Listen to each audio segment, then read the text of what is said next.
Buenas noches, audiencia. Acá en un nuevo programa de Sin Censura TV, como siempre, los sábados 22:30 por Somos. Presentes como siempre en todos los temas. Vamos a hablar de las elecciones provinciales, pero las elecciones desde el punto de vista desde otro lugar. Los resultados, una evaluación, un análisis de los resultados. También vamos a hablar de ciclismo y tenemos la presencia de la familia Gatto, en este caso de Matías Gatto, que va a hablar del ciclismo en general y por supuesto de su papá Fabio Gatto. Y por supuesto también el tema de la inseguridad en Río Cuarto y las calles que llevan los nombres de las víctimas de inseguridad, que esto no es historia nueva, es historia repetida. Continuamos en Sin Censura TV.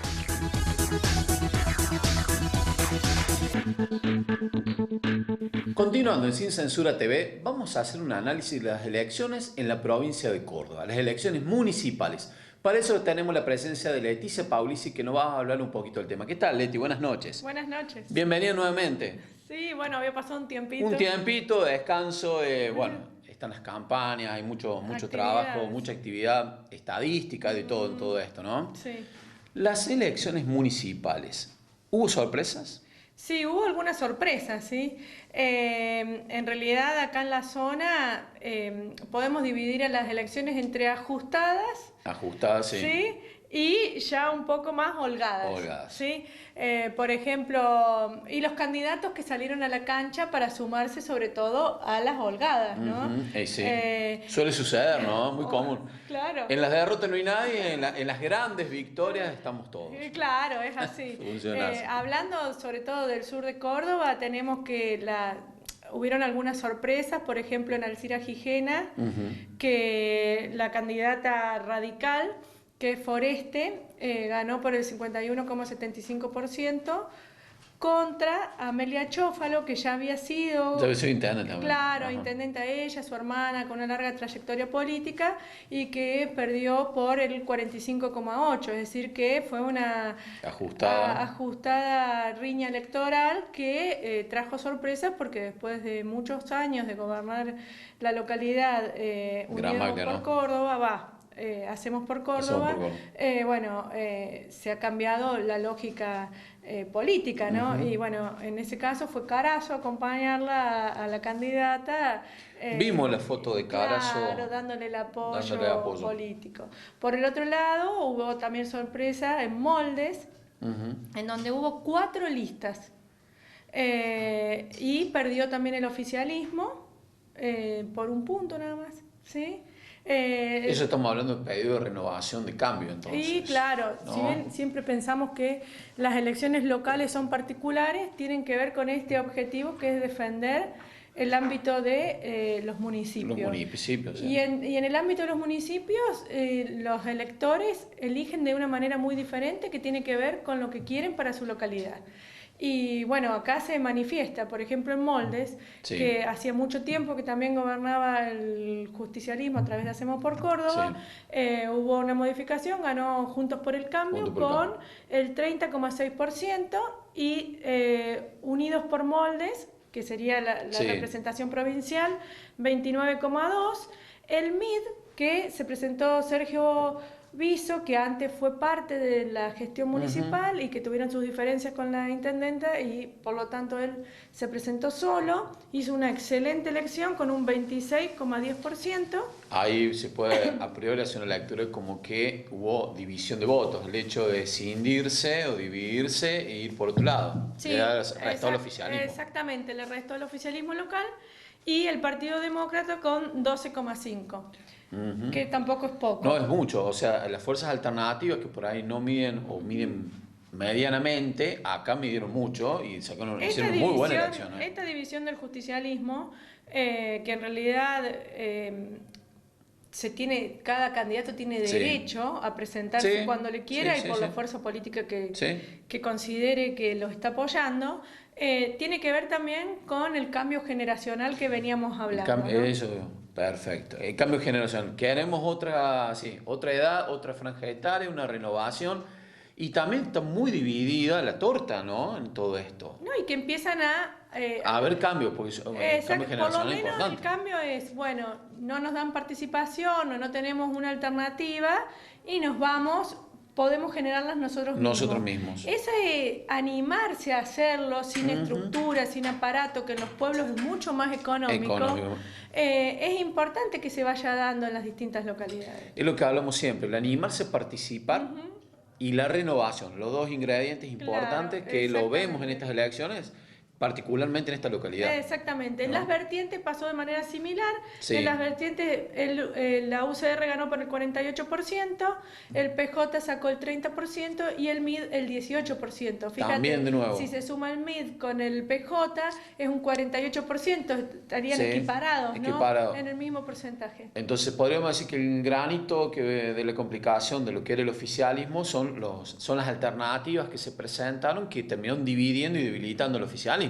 Claro, pero evidentemente... Pero porque se necesita un cambio. Claro, eso tiene sus consecuencias sociales. ¿Sí? O sea, si el proceso se fue dando de tal manera que los candidatos fueran separados o divididos, es porque evidentemente debe haber un cambio dentro o generarse los procesos necesarios para que el cambio se dé.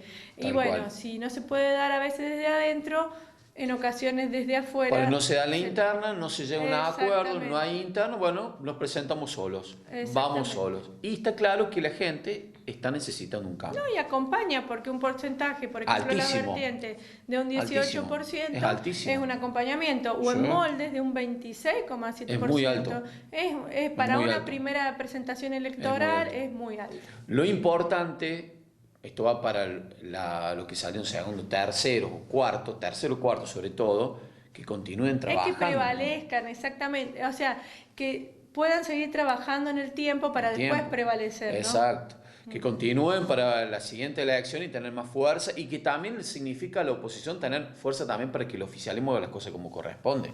En las acequias hubo algunas novedades. La verdad es que al menos a mí me tomó por sorpresa.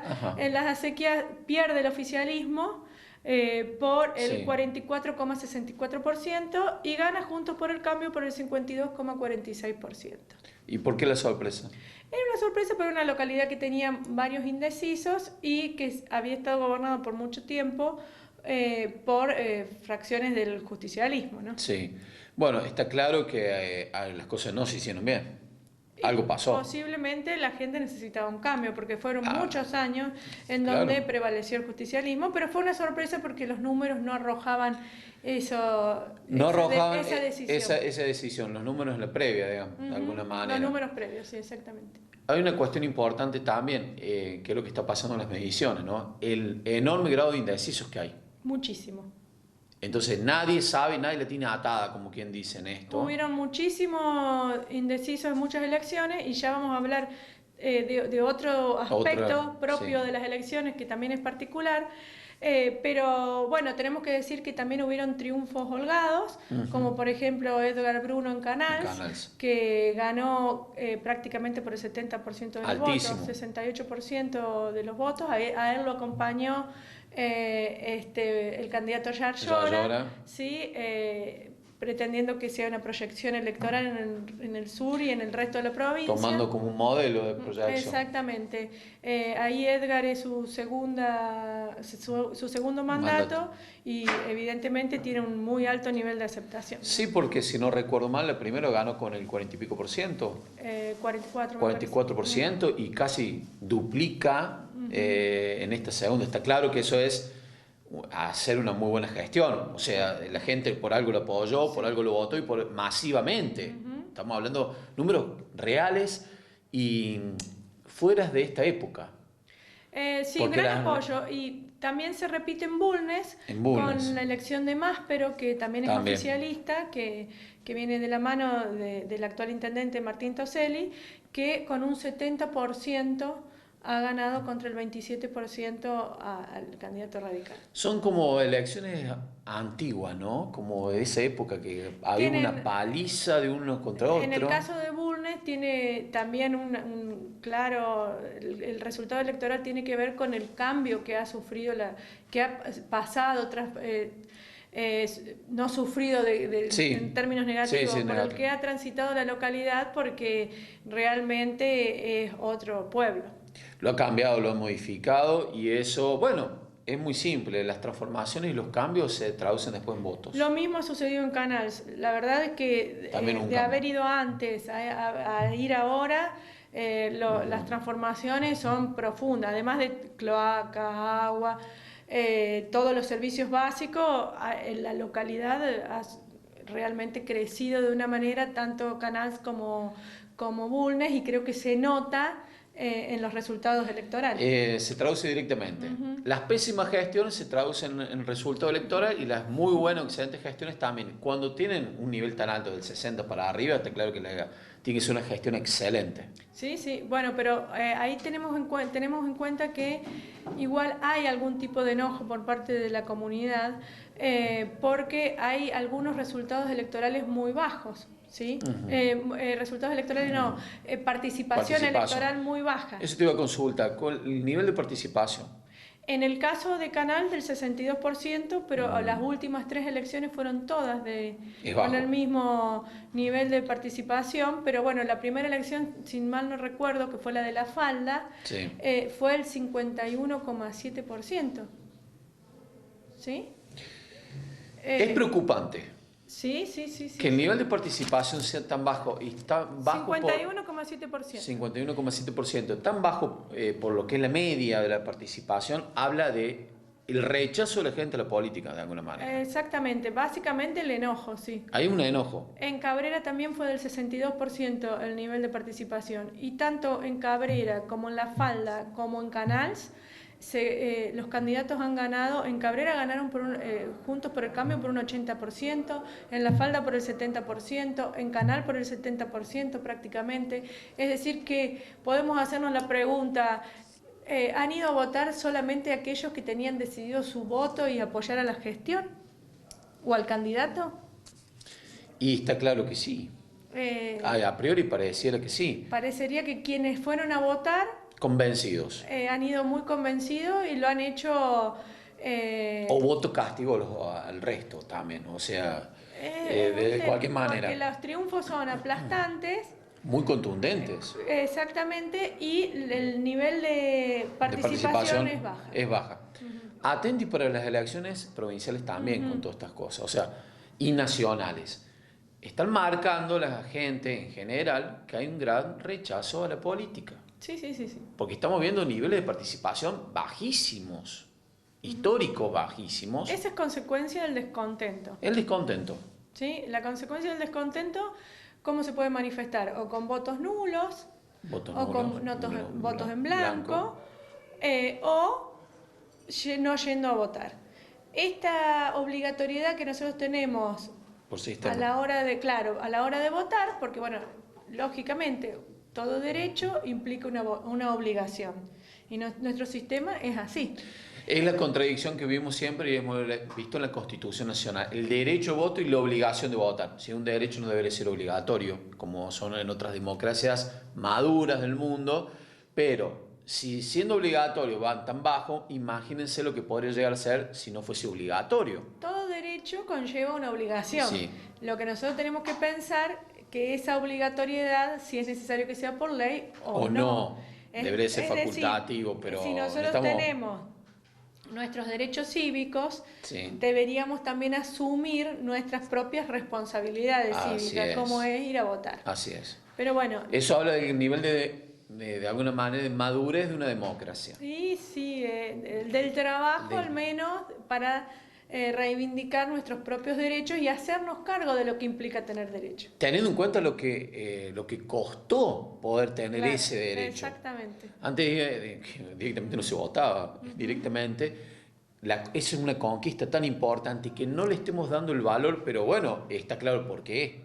No es responsabilidad solamente. Nos tenemos que hacer cargo también, porque el descontento es porque tampoco nos involucramos y no participamos, así como están estas 3, 4 listas diferentes. También hay que participar porque las cosas se cambian desde adentro, no desde afuera. Y sería importante, por ejemplo, en años electorales, que en los secundarios, sobre todo, se trabaje Sobre esto. lo que implica votar, quiénes se votan, los candidatos, en las materias sociales, hacer simulaciones de votaciones. En una época se Sería hacía. muy importante retomar ese trabajo, porque así nosotros tendríamos como resultado ciudadanos informados y responsables. Informados responsables porque a la hora de elegir, la responsabilidad es de todos. Y después nos quejamos porque llegó tal o cual, pero lo elegimos nosotros de alguna u otra manera. Otra forma de manifestar el descontento por parte de la comunidad es precisamente el voto o la elección de los outsiders, de aquellos que aprovechan la coyuntura política del momento para presentarse, Así tienen es.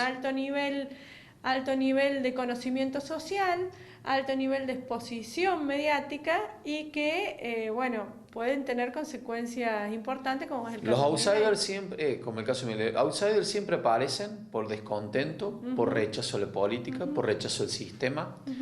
Y lo que tiene es la habilidad de captar ese rechazo para poder transformarlo después en una elección y llegar democráticamente. Y bueno, tenemos casos históricos de la historia universal de lo que sucede.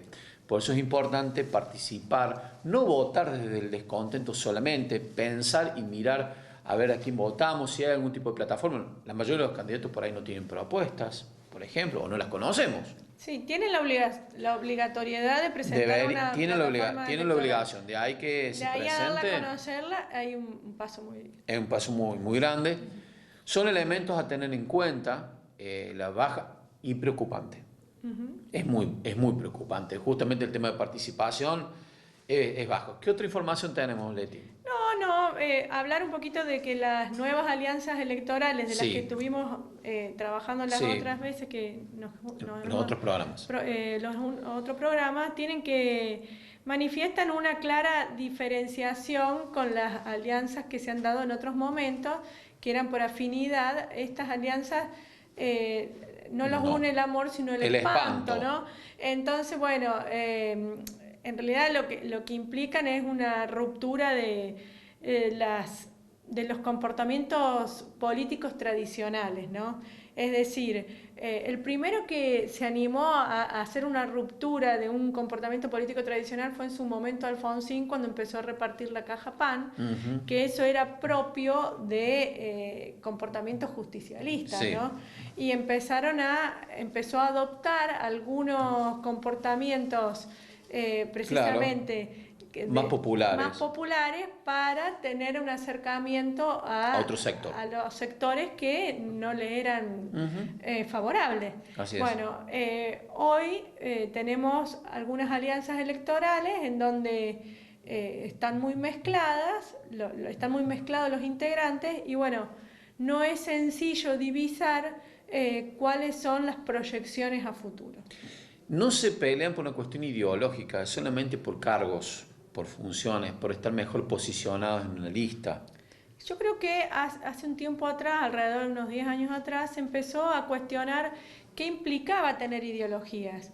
Es decir, quienes teníamos ideologías políticas éramos muy criticados. Sí. Era al revés. Sí. Hoy directamente creo que hay una dilución de las ideologías políticas y que todo está mediado precisamente por los medios. Por los medios. Es el candidato mediático, por eso hablamos de la propuesta, porque en la propuesta se ve el perfil, se ve la cuestión ideológica de por medio. Hay un montón de cosas, porque en realidad la política es el servicio, nada más. Y deberían ser políticos por vocación.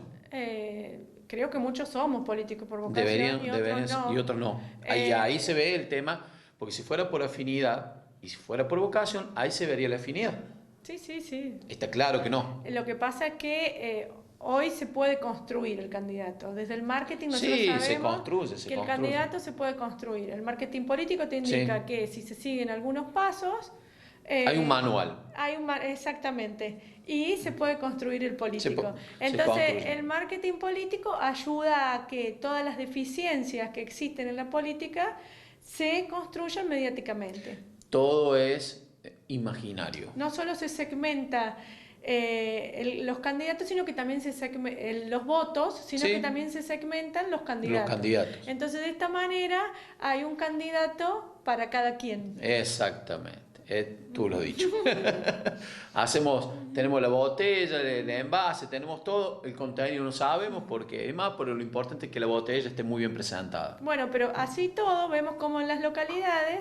No, en las localidades no. En las localidades, No funciona. en el ámbito del cara a cara, el cara a cara lo que indica es que esta cercanía obliga al candidato a comprometerse en serio. Exactamente, el vecino, con el vecino. El cara a cara, el salir a la calle y poder caminar y andar por la calle. Sobre todo en localidades cuanto más chica, Mayor cercanía. Mayor cercanía, ¿no? Bueno, Leti, muchísimas gracias. Hemos ilustrado lo que han sido las elecciones y a tener en cuenta, atenti, pues son llamados de atención para la política en general. Estos resultados, ¿sí? Muchas gracias, Leti, por tu presencia. Continuamos Sin Censura TV.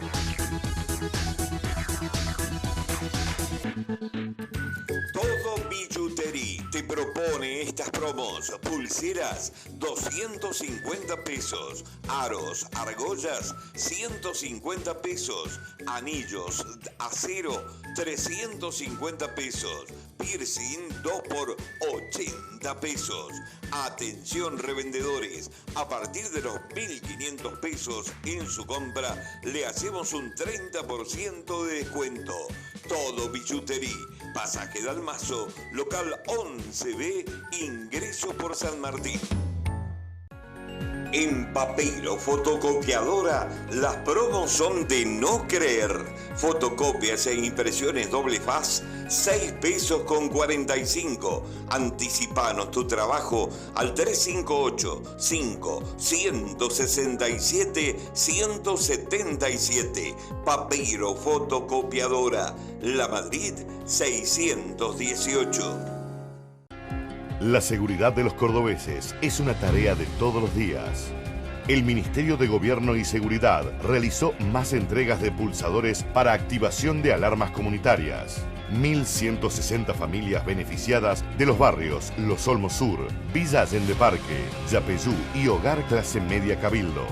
Continuamos avanzando con más barrios de Ciudad de Córdoba y el interior provincial. Gobierno de la provincia de Córdoba. Entre todos hacemos.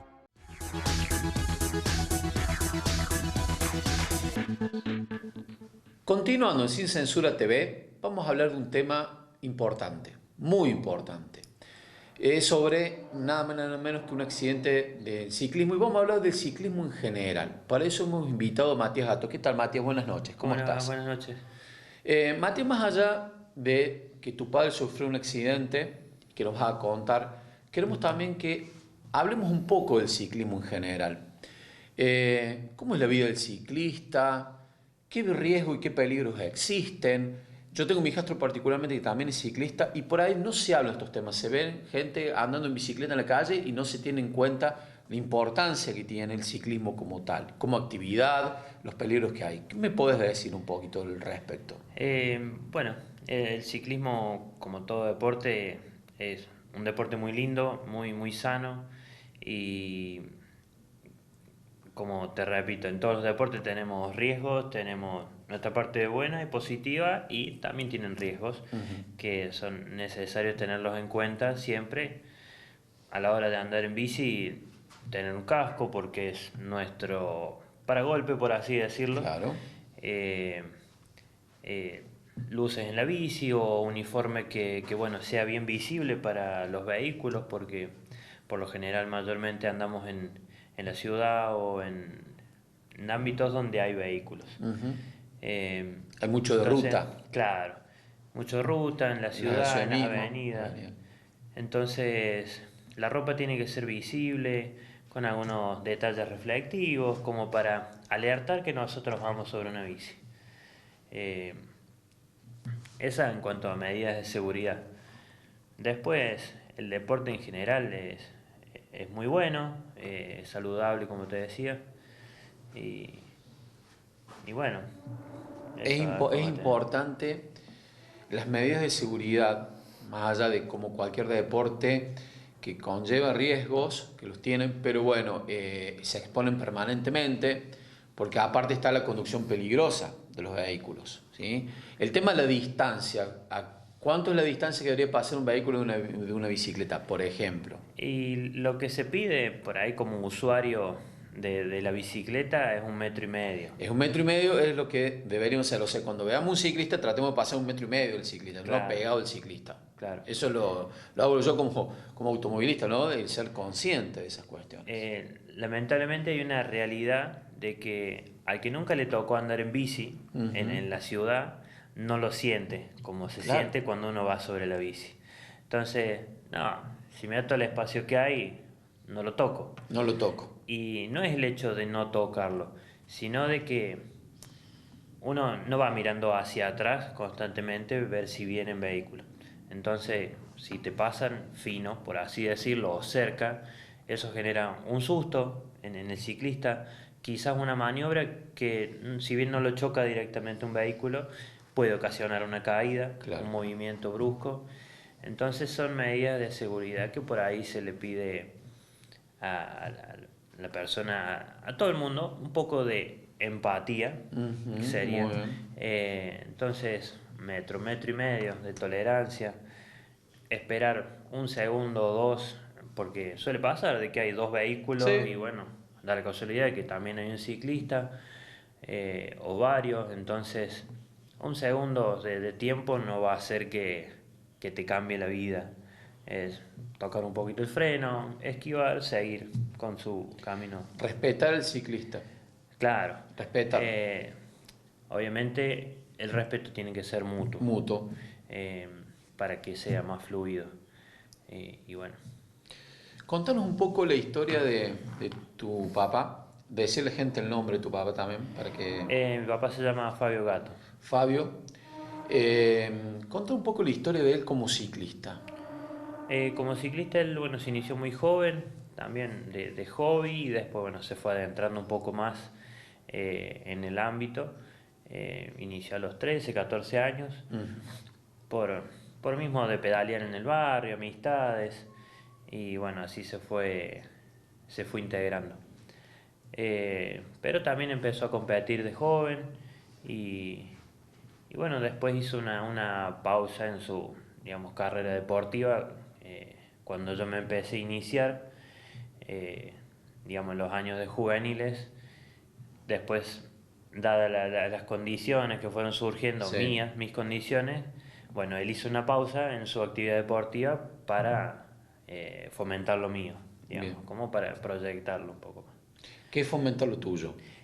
Fomentar lo mío fue realmente en la situación económica en la que se estaba, no se podía hacer los dos el deporte. Entonces, Es un deporte muy caro. es un deporte caro, partiendo de la base de que las bicis son caras, ya sea una bici para andar en la ciudad, competitivamente es más elevado todavía el costo. Cuando se hace a nivel competitivo cuentan preparaciones, un poco también alimentación, es todo un combo que a fin de cuentas termina siendo costoso, ¿no? Costoso. Entonces, dada esa circunstancia, él decidió, digamos, que quede solo como hobby de él y apoyarme a mí. A vos en la más competencia, en la parte más competitiva, y él más como hobby. Claro. Más profesional de un lado y el otro más sin dejar de ser profesional, porque el ciclista Sí, sigue siendo sí, profesional sí. igual, pero sin al nivel de competencias por ahí, dejándolo en segundo plano. Claro. O Sin, tuvo que digamos, optar de alguna manera. Exactamente. Llegó un momento donde hubo que elegir, decir, bueno, hablando en criollo, hacemos los dos las cosas medias o apostamos a uno. Que uno lo haga completa. Exactamente. Bien. Son también elecciones de vida, ¿no? Seguro, Que por ahí uno toma seguro. la circunstancia. Seguro. Pero eso habla un poco también de la persona. Sin duda. Te habla de cómo es él. Exacto. Te priorizó a vos. Sí. Te priorizó a vos. Así que... ¿Reciben bueno, algún subsidio también? ¿Hay no, subsidios para ciclistas? no. Es un deporte muy amateur que recién se consigue una beca deportiva cuando lo haces, digamos, al alto rendimiento. Cuando llegas a una competencia elite, a un nivel de elite y obtenés títulos. Porque digamos que hasta no obtener títulos es como que uno la tiene que remar solo. Después sí se consiguen apoyos económicos que, digamos, solventas los gastos. No es Sí, que vas a vivir no vivís, de eso. no vivís. Lamentablemente hay que hacer alguna otra actividad que genere ingresos porque dependiendo del deporte tiene sus costos. Hay excelentes ciclistas en Argentina, en Río Cuarto y en la provincia, pero que no reciben ayuda como en la mayoría de los deportes, ¿no? Desde el Estado. Claro, sí, hay muchos buenos deportistas, ya sea ciclista o deportista, yo hablo en general, ¿no? Porque siempre van surgiendo nuevos atletas que por ahí se destacaron en una competencia y lograron el máximo título y uno dice, ¿y esta persona quién es? Porque claro, al no tener Claro. difusión, al no tener apoyo y bueno, eh, yo creo que por ahí logran esos títulos por el, Esfuerzo. el esfuerzo puramente y bueno, esa ambición que tenemos, ¿no? Mucha pasión, como ¿no? mucha pasión Mucha y, pasión, mucha vocación el exacto. ciclista. Mucha vocación, teniendo en cuenta que no hay ayuda, no hay colaboración, no hay nada, todo lo que se logra por esfuerzo propio. Contar un poco de Fabio, ese padre tu viejo que realmente te priorizó para que vos puedas continuar con esta actividad que es hermosa realmente. Sí. Bueno, volviendo al tema de mi Sí. papá, comenzamos a entrenar nuevamente en la pista. Los dos habíamos dejado lo que es el área de pista, de velocidad. Comenzamos a entrenar como objetivo este año. Habíamos puesto el campeonato argentino, competir en un equipo juntos. Bien.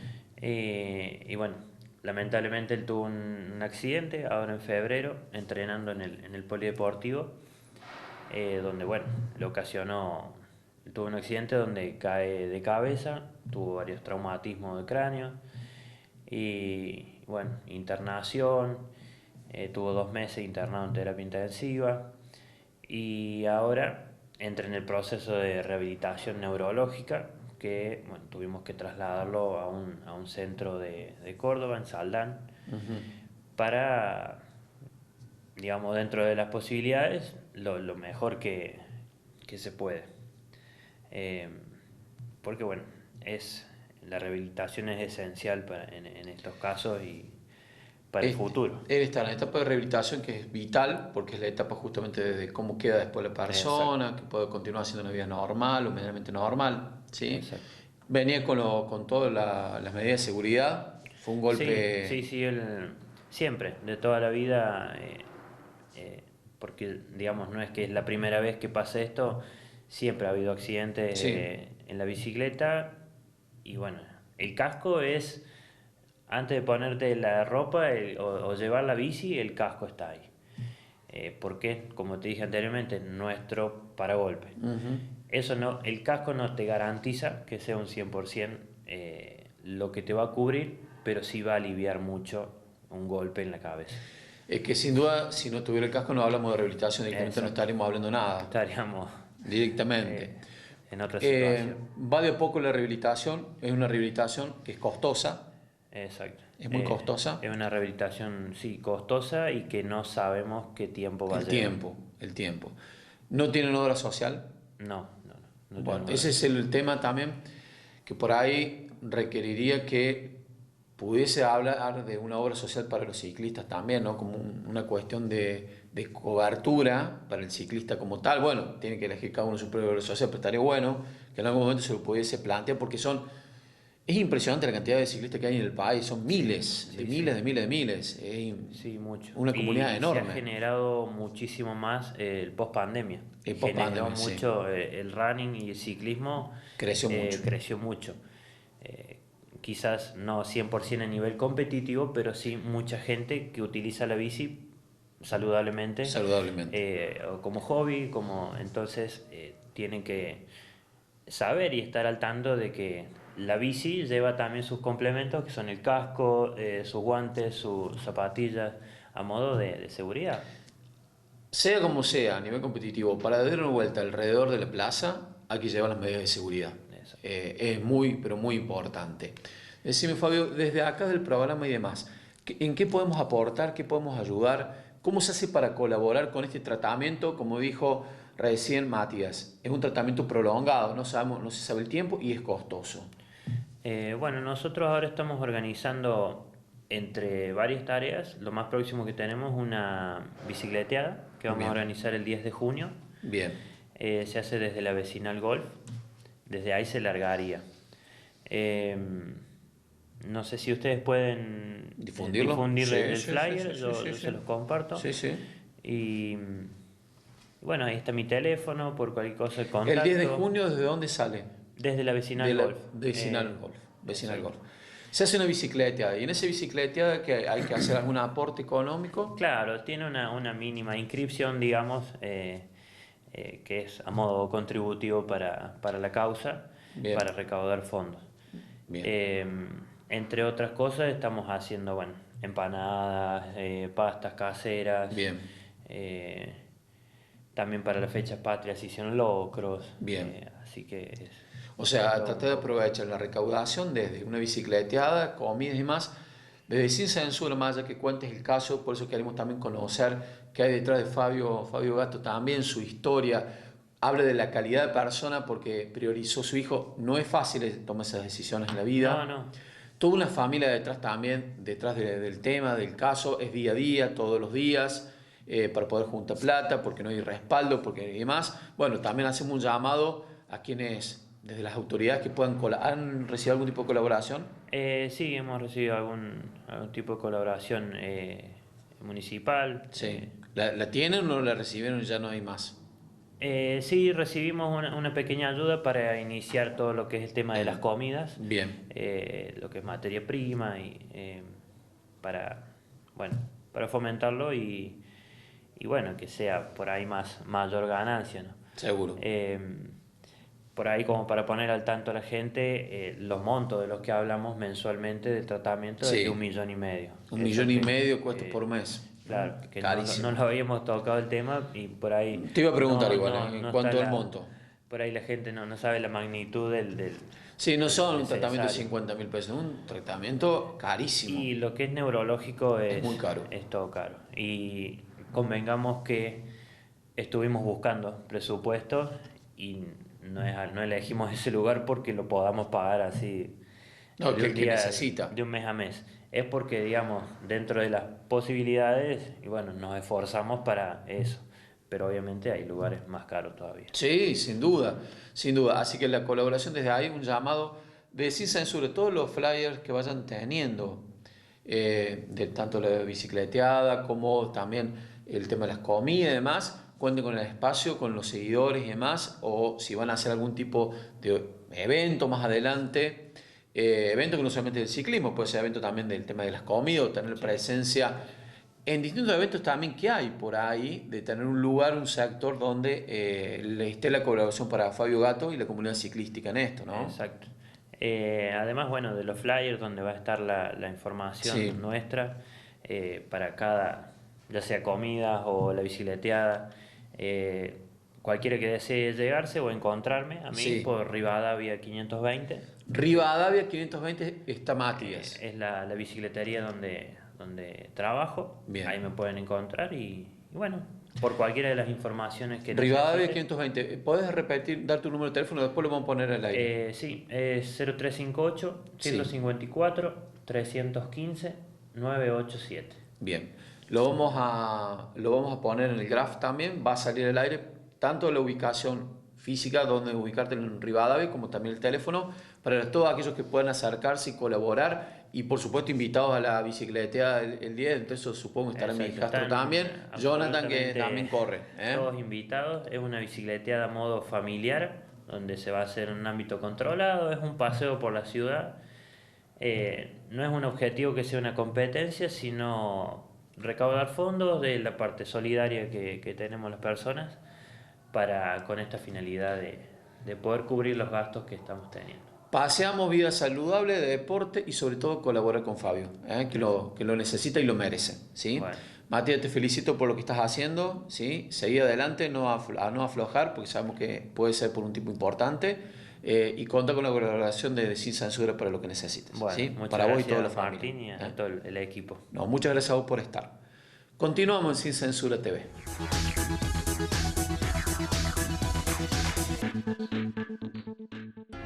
La seguridad de los cordobeses es una tarea de todos los días. El Ministerio de Gobierno y Seguridad realizó más entregas de pulsadores para activación de alarmas comunitarias. 1.160 familias beneficiadas de los barrios Los Olmos Sur, Villa Allende Parque, Yapeyú y Hogar Clase Media Cabildo. Continuamos avanzando con más barrios de Ciudad de Córdoba y el interior provincial. Gobierno de la provincia de Córdoba. Entre todos hacemos.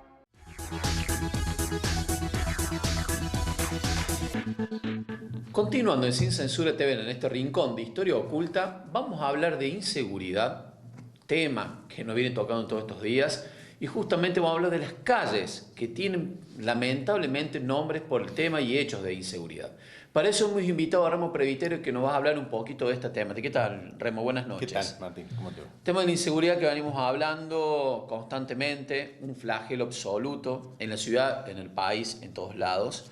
Y hemos elegido justamente las calles que llevan nombre de gente que han sido víctima del tema de inseguridad. Que la inseguridad no arrancó hoy, No. ya es histórico, ¿no? Y por eso he elegido puntualmente. Parece que en todos los tiempos Sí. han existido hechos de inseguridad, ¿no? Y graves, Sí. y graves. Cuatro calles que recuerdan a 4 personas que fueron víctimas de la inseguridad. Bien. 3 de ellos fueron servidores públicos, policías, y una vecina de Río Cuarto también. Y una vecina de Río Cuarto. Por ahí creemos que nació ahora el tema de inseguridad. No, para nada. El primer caso, por ejemplo, tenemos nombre de comisarios. Comisario Medina. Siempre me llamó la atención eso de decir, hay comisarios, calle de comisario acá, comisario allá, y bueno, viene Comisario Manuel Medina. Manuel Medina. Una persona que nació en Río Cuarto, y en 1912 era subcomisario de investigaciones.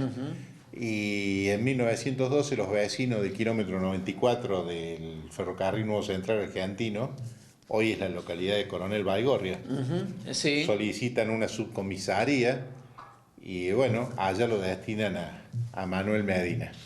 2 borrachos, un 23 de diciembre de 1913, 1913.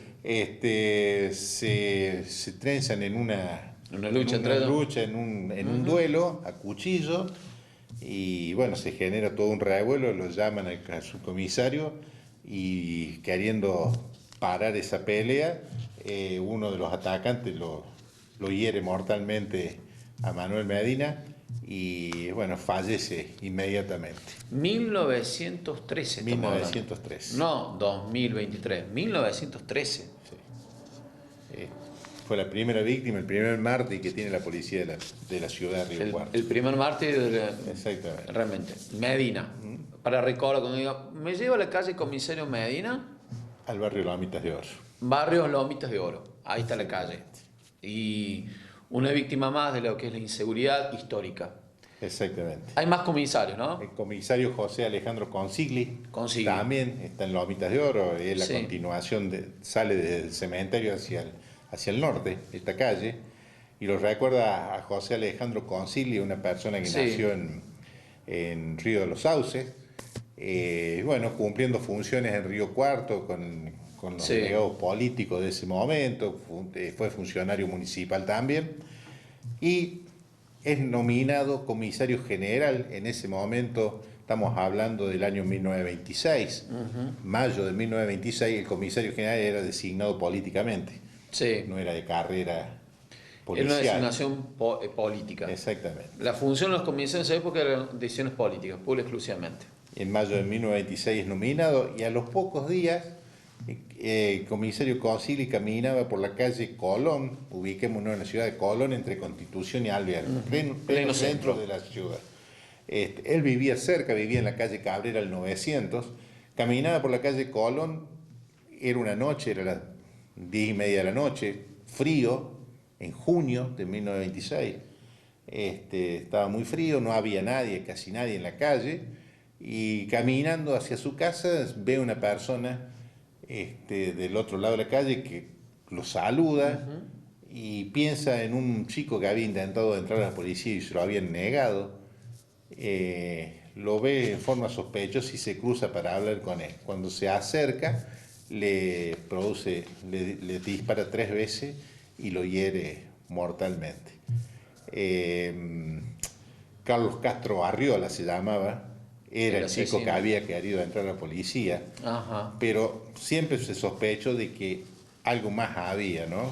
Porque era un cargo político muy difícil, había que desterrar algunas cuestiones en la policía y en las instituciones. Él tenía experiencia, era difícil hacerlo, y bueno, siempre se pensó de que había algo más. ¿Fue como un pase factura? Exactamente. De la política. Lo buscaron justamente a esta persona también, ¿no? Bueno, este muchacho huyó hacia el río, lo capturan al otro día se presenta con el abogado, y bueno, el comisario Consigli herido, está 2 días, y el día lunes 28 fallece. Víctima de la inseguridad y también de las facturas políticas también, porque convengamos que quedan entrampados según pase de facturas en estas cuestiones de la política, en la toma de decisiones a la hora de encuadrarse también en la violencia política, ¿no? Y es violencia política. También. Es violencia política, sin ningún tipo de duda. No es la violencia solamente urbana, sino política, que en Argentina, bueno, tenemos que recorrer la historia desde el minuto 1 de la historia argentina, la violencia política. Más calles, Remo. Comisario Consigli, entonces están también Lomitas de Oro. Lomitas de Oro. Bien. Es la continuación de Trejo y Sanabria, hacia el norte. Así que vivía en el centro. ¿Cómo? Vivía en el centro. Vivía en el centro, en la calle Cabrera 900. En pleno centro de Río Cuarto. Ustedes se imaginan, porque por eso contextualizamos, en una época, nada que ver lo que era Río Cuarto, que es hoy, una noche fría uno dice, camino tranquilo, ¿qué va a pasar? ¿Y qué me puede llegar a pasar? Y sin embargo se encuentra con la muerte. Exactamente. Qué bárbaro, ¿no? Así fue. Así fue. Hay más casos, hay más calles. Hay más calles. Agente Duarte, ya está más al oeste, Agente Duarte, ya en el barrio San Pablo. José Toribio Duarte, y esto también es un hecho llamativo, ¿no? Sí. En 1939, en mayo de 1939, en el hotel que se encuentra en la calle Bolívar, que todavía existe, Sí. casi sobre monte, Sí. el Hotel Venecia. Llegan tres posteriormente se sabe que son 3 delincuentes, Sí. 3 pasajeros, se hospedan en el hotel y al otro día se levantan a desayunar el día 24 de mayo de 1939. El día 24 se levantan a desayunar, al gerente del hotel le suena sospechoso estas personas, le avisa a la policía, se llegan 2 agentes, miran el auto, y ya lo habían sacado a la calle, en el auto que andaba, ven unos paquetes sospechosos en el auto, piden refuerzo y entran al hotel con refuerzo. Entran al comedor y a 2 de ellos los detienen. Y hay un tercero que sale corriendo hacia los fondos del hotel, hacia los patios, y el agente Duarte lo sigue de atrás. Y allá en el fondo se escuchan disparos y es herido de muerte el agente José Toribio Duarte. Dicen que hubo hasta 60 disparos. Una buena balacera. Bueno, estos 3 delincuentes venían de la zona de Venado Tuerto, en Chavás habían hecho un secuestro, en Isla Verde robaron un auto. Ya venían venían en un raíz delictivo. Un radio delictivo importante. Y en Nucacha le cambian la patente a un auto que habían robado y es con el que llegan a Río Cuarto. O sea, ya se la sabían todos desde esa época. Estamos hablando de la década del 30. Del año 30. La década del 30. El año 39 estamos 39 yo me quiero imaginar esa época a los tiros, 60 tiros, En el Hotel Venecia o cerca del Hotel Venecia, en ese sector, ¿no? Exactamente el mismo En hotel. el mismo hotel, atrás, en la zona de atrás del hotel, a los tiros. Pleno Exactamente. centro. Y bueno, también se produce algo, hay todo un sepelio, toda la ciudad conmovida, y el diario se hace eco de la noticia, pero se hace eco de una manera que pareciera que todavía hasta el día de hoy lo volvemos a repetir, ¿no? Llama la atención la disparidad de las armas que tenían los delincuentes con la policía. Y el diario toma ese tema Mucho mejor y armado habla el delincuente. de lo inseguro que estaban los policías con las armas que tenían, la pobreza de las armas que tenía la policía. O sea, esto es cuestión de disparidad de recursos, que siempre los delincuentes tienen más recursos por ahí que la policía. Exactamente. Ya estaba en la década del 30, ya veníamos. Pero lo llamativo Lo fue llamativo, el diario el que diario, hace el comentario, es que en Río Cuarto se había hecho una tómbola, se habían juntado 15.000 pesos para comprarle armas a la policía y esa plata fue a Córdoba capital y fue usada allá para vestir a los policías de Córdoba. Y en Río Cuarto no le tocó nada. Entonces Bien. hablaban de iniciar una nueva campaña, pero que la plata quedara acá en Río Que Cuarto. quedara Y todo esto fue comentado en el velorio del mismo agente Duarte. Había políticos, había funcionarios, había jefes policiales, ¿no? O sea, la falta de inversión en el tema de seguridad, que En ese momento significa, ya de armas hablaban de... y ya de armas, tienen que hablar con el tema de seguridad, de cómo proveerle a la policía, armarlos, no solamente tener las armas, como tener los vehículos que hubiera en esa época, de recursos en general, ¿no? Pareciera que siempre vamos de atrás. Siempre vamos de detrás, por eso Siempre de lo atrás. van llevando los delincuentes, Exactamente. siempre van a... Y el tema se adelante. vuelve a repetir hasta nuestros días, ¿no? Por eso es increíble que estamos tocando temas de la década ya del 30, bueno, anteriores todavía, de la década del 30, y seguimos con lo mismo. Seguimos con la Sin invertir como corresponde, siempre llevan la delantera, no hay un buen apoyo logístico, no hay un buen trabajo de investigación, de inteligencia, etcétera. Y a los tiros en la década del 30, me imagino, aparte del diario, lo que hubiera sido la captura en general de todos los medios, lo que sería hoy. Imagínense hoy a los tiros en un hotel. Sería noticia nacional. Noticia nacional. Y estamos hablando, eso es lo jugoso de esto, lamentablemente, que tenemos que volver a hablar de esto. ¿No? Todas víctimas. Todas de víctimas. inseguridad. Hay uno que es más reciente. Hay uno más reciente, es Teresa Magdalena Frúa, una señora de Río Cuarto. Ella había nacido en La Carlota, su familia vino a Las Higueras porque el papá había entrado a trabajar a los talleres regionales de aquel momento. Bueno, Teresa Frúa estudia en la ciudad de Río Cuarto, se gradúa también en secundario, hace cursos terciarios y en el año 73, con el regreso de la democracia, y el intendente Amado Escudero en Higuera lo nombra secretaria de gobierno. Bien. Abandona el cargo con el golpe de Estado del 76. Sí.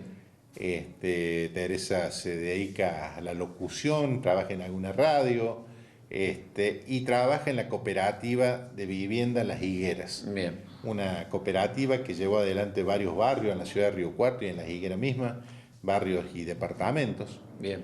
Y con la llegada de José Luis Oberto al gremio de empleo de comercio, AGEC, ella es nombrada subsecretaria general, era la mano derecha de José Luis Oberto. Cuando Oberto no estaba, era ella quien atendía todos los asuntos. Sí, es lo que se hay en la línea, de alguna manera. Con un carácter muy social, muy amable era. Bueno, Teresa Frúa, una noche, en el 2006, en octubre del 2006, regresaba a su casa un sábado a la noche de haber visto un espectáculo musical en el Viejo Mercado, y cuando va a entrar al departamento en el edificio Trapalanda, es abordada por dos delincuentes, la golpean, la arrastran, le roban la cartera con un celular y una llave, nada. Teresa cae al piso herida, logra decirle a la policía, darle la descripción de los delincuentes, pero entra en una crisis y entra en coma irreversible. Es un hecho más reciente, mucho más Estamos reciente. hablando del 2006. El 2006, que ya son los llamados de atención de lo que era la política en general en el tema de la inseguridad en Río Cuarto. Exactamente. Ya fue un llamado de atención porque no era habitual en Río Cuarto eso. O sea, pasamos a los tiros de la década del 30, que son noticias internacionales, ya ni siquiera nacionales, a estos casos más locales de por ahí menor envergadura en ese sentido, pero que hizo mucho ruido en esa época. Hizo mucho ruido Hoy sería prácticamente normal ahora, como una cuestión ya natural, diaria. Sí. A eso nos hemos reducido, ¿no? ¿Qué pensás del tema de inseguridad? Hizo ruido por lo que significaba la persona. Porque es una persona reconocida.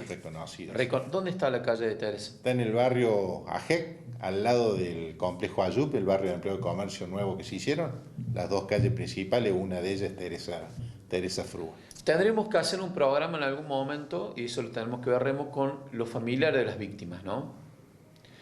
Poder hacerlo y poder ver cómo han seguido adelante con todo esto, cómo han vivido la situación y qué piensan en la actualidad del tema de inseguridad. ¿Qué pensás vos, Remo, en cuanto a inseguridad? Son opiniones personales, pero me gusta de alguien que se ha encargado de investigar y de recopilar historia de Río Cuarto. ¿Cómo lo ves más allá de este contexto histórico? ¿Cómo lo ves vos en la actualidad? He sido víctima de la inseguridad. ¿Vos sos una víctima? También. Es un tema que lamentablemente la política no le logra encontrar cómo solucionarlo, cómo avanzar. Yo creo que parte desde las normas, primero de los ejemplos desde arriba, y las normas que yo, por mi edad, por mi generación, somos de los que pensamos que debería ser más duro.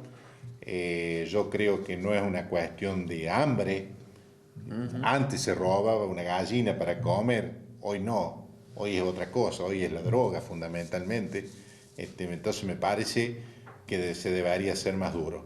Y que me parece que se debería ir a buscar el error un poco más atrás, no agarrar al delincuente sí. Yo digo, si roba cable es porque alguien está comprando cable, si roba bronce es porque alguien compra bronce. Sin duda. El otro día agarran una persona que había robado cables y luces de la calle. Alguien se los compra. Hay todo un sistema, ¿no? Que roba celulares porque alguien se los está comprando. Porque hay un mercado negro paralelo que hace que uno... Y las motos fundamentalmente, que son víctimas todos los días la gente, es porque alguien está desarmando motos y vendiendo repuestos de motos. Yo creo entonces, que aquí para atrás. Hay que ver el origen del tema, como decís vos, es el origen del tema. Hay un mercado que compra también. Eso ayuda y colabora para que esto prolifere. Y todo eso es plata rápida, ¿para qué? Para volver al circuito de la droga. Al circuito de la droga también. Y también hay connivencia no solamente del poder político, sino con el poder judicial. Porque también está el tema que lo agarran y se suelta porque hay lamentablemente... Porque las leyes son laxas. Es todo un tema eso también, que hay que tocarlo. O sea, no es solamente vamos lo político, sino también el tema judicial. El poder judicial, el sistema también judicial... Sabemos, los largan porque están atestadas a la cárcel de delincuentes mucho más peligrosos. Mucho más peligrosos y vamos entonces, priorizando a quién ponemos, quién sacamos y demás. Bueno, el tema de inseguridad tocado desde otro lugar, tocado desde las calles, de que no es una historia actual, no. De que ya viene, lamentablemente es un flagelo histórico, de que siempre nos falta inversiones en temas, porque es una política de Estado, el tema de seguridad debería ser una política de Estado, y no lo es. Exactamente. Se sale o se empieza a plantear a partir de hechos que se empiezan a conocer y que son cotidianos, sino tampoco hay nada, porque no hay nada trazado. No hay una verdadera política de Estado con el tema de seguridad. Y si nos sacan la inseguridad, nos sacan todo, porque en realidad no puedes vivir tranquilo, no puedes hacer nada. Estás paralizado. Sí. Mire, los temas los va superando, ¿no? Porque se puede no tener casa, se puede a veces no tener trabajo, pero ya que nos quiten la tranquilidad no se puede de no poder salir, aunque sea tranquilo desde casa, pensando que o nos pueden asaltar en la calle o nos entran a robar lo poco que podemos tener en casa. Totalmente. Un tema que, bueno, en algún momento realmente será política, una verdadera política de Estado. ¿Sí? Debe serlo. Debería ser. Muchísimas gracias, Remo, por ilustrarnos este momento. Continuamos en Sin Censura TV.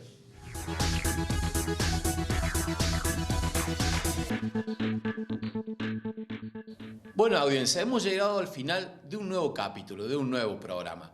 Hemos tocado todos los temas tratando de sacarle el jugo a cada temática, desde un lugar diferente, tratando de desarrollar un espíritu y un pensamiento crítico, sin ningún tipo de careta, sin ningún tipo de condicionamiento. Sabemos que a muchísima gente le encanta y le gusta el programa y nos acompaña, y otras que por ahí difieren con algunas cuestiones, lo cual nos parece espectacular. Poder disentir en algunas cuestiones, pero lo importante es que nos sigan, que podamos reflexionar y tocar los temas desde otro lugar.